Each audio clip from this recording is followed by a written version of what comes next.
Efa-jato sy enina arivo sy 3 alina sy 4 hekitara ny ala ongo eto Madagasikara.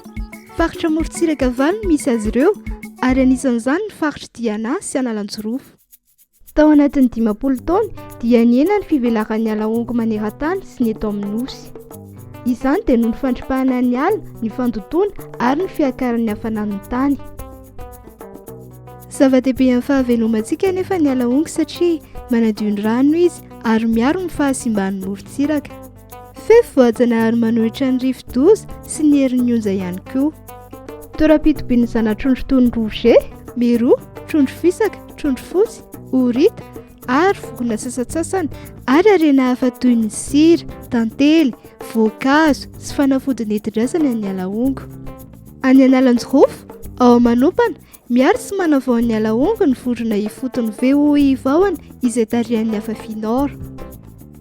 Dia zahay zany nahatsapa ary nahita ny vokatry ny voka-dratsy ny fahasimban'ny varona eto Manompana zany.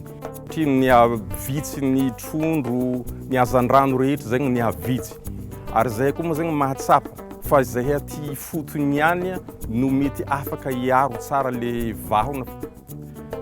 Nisy fahatsarany betsaka zany hita rehefa nanomboka zahay niaro reto vahona reo.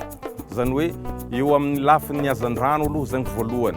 Dia hita fa ny tombo ny hazan-drano aty Manompana zany ataoko hoe ny trondro, drakatra na hoe fôza ho zahay aty, ny ôragna na betsaka zany regny ny hazan-drano.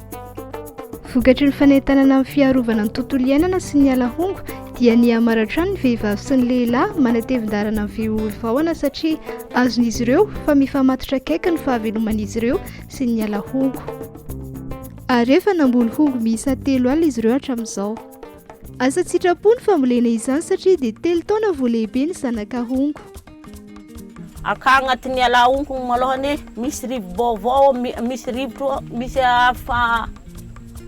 miaro zahay vahoaka ilay ala ongo amboly amoron-dranomasy. Misy rivotra ratsiratsy avy akagny, izy zegny miaro anay maloha amin'ny le rivotra ratsy. Ary vake koa skany zazy madiniky taranika avy afara mbola iaigna agnatin'ny ala ongo koa. Izy koa lerany izy misokatra zegny zahay mandeha magnarato agnatin'ny fikambagna malalaka zegny le fandinoanay ka. Tegna tsara velon-tegna anay maloha agnatin'ny nandritra nagnanovanay ala ongo, niarovanay ny ala ongo.